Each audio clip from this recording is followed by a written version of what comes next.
The sky is the limit. Genesis chapter 2, 1 to 25. Genesis 1 tells us that God created the world out of chaos. Man was incomplete without God. And He is the crown, the climax, and the centerpiece of God's creation. Everything God created was good, but creation was only complete with man. What God saw as good before now had become very good. 1:31. In God's design and by His device, the sky was the limit for man. The possibilities were boundless and nothing was beyond his reach. St. Augustine said, "Man wanders over the restless sea, the flowing water, and the sight of the sky, and forgets that of all wonders, man himself is the most wonderful." How is man very good? How is the center of God's creation? Why did God lavish on man and reserve for him the best things in life? Number 1. God created us as physically and spiritually beings. Chapter 2, 1 to 7. First, humans are physically and spiritually beings. We are not heavenly creatures. God did not make us from stardust, but dust from the ground. We, however, differ significantly from animals. Animals possess the breath of life. Genesis chapter 7, 15 and 22. But God Himself breathed into man's nostril the breath of life. Chapter 2, 7. Besides creating man, God commanded him to obey. In verse 16, God never commanded creation when He made them, leaving the debut of the verb command in the Bible, verse 16, exclusively to God's relationship with man. As spiritual beings, we long to know our Maker and Master. Animals have no desire to serve their Creator or sing His praise. Peanut Snoopy the dog asked, "My life has no purpose. My life has no direction, no aim, no meaning, and yet I'm happy. I can't figure it out. What am I doing right?" Number 2. God created us as diligent and intelligent beings.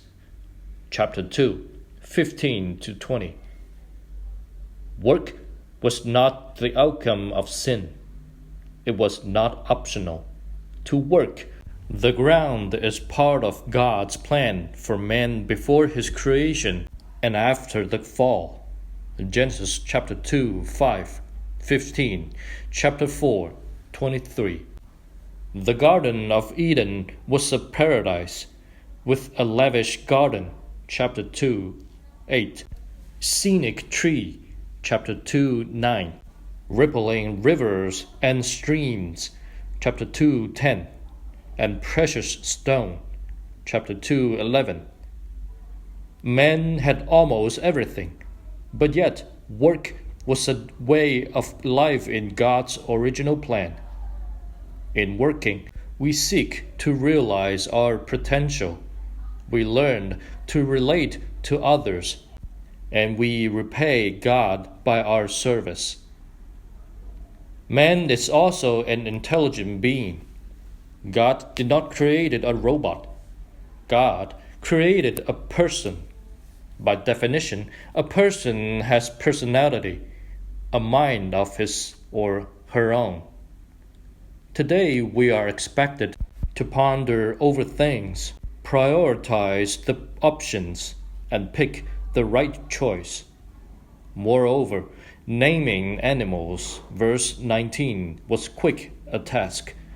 For example, do you know the difference between a crocodile and an alligator, a turtle and a tortoise, a frog and a toad?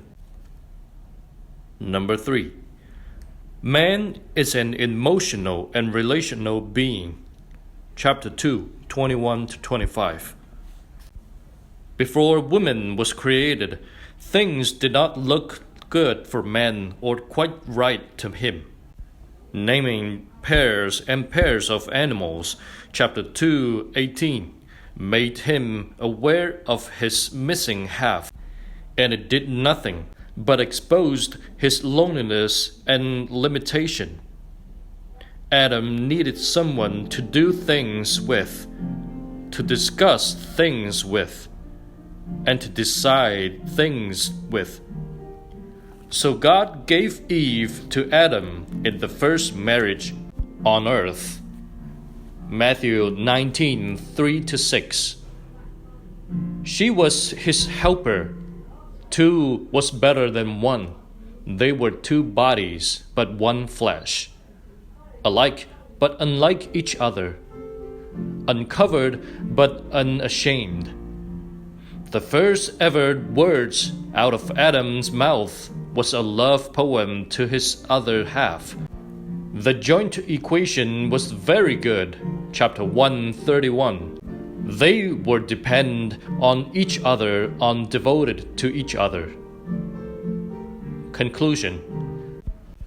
God's providence for men includes genuine fellowship with God, guideline on positive living, and good relations with others.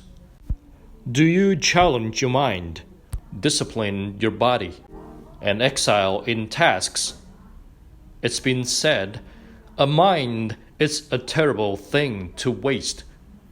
Whether in the arts, science, or sports, the Chinese said, an official emerges from every profession.